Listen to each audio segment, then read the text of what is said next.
We return to discuss adjustable type glands, which, unlike the Z gland, are adaptable for many different situations. We'll now demonstrate the fitting procedure for adjustable type glands. From the bedding diameter, we select the correct sized gland by referring to Chart A of the size selection chart. The shroud is positioned over the sheath, followed by the cone nut. The cable is measured and prepared in a similar manner to the Z gland.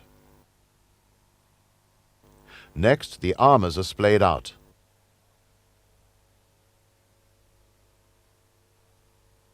A screwdriver helps to open the armours further, thus ensuring that the cone bush fits without snagging.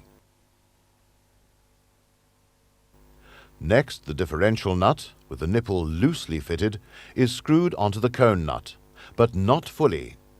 2 or 3 turns should be left for final tightening. Now, by turning the nipple into the differential nut, the taper of the cone bush will be forced further and further beneath the armour. Final tightening is made by tightening the differential nut until it abuts the cone nut.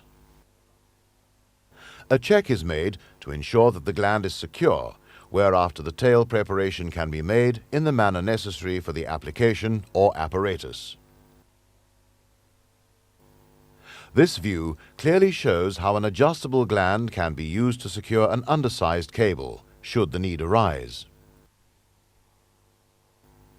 Even a poor armour preparation, or an unevenly created armouring, is no problem for the adjustable gland. The adaptability of adjustable glands can be further enhanced through the use of certain accessories, which we shall discuss later in the program. It is suggested that you now get in a little practice on your own, using the procedures just demonstrated. After the break, we'll look at some more features that you need to know about.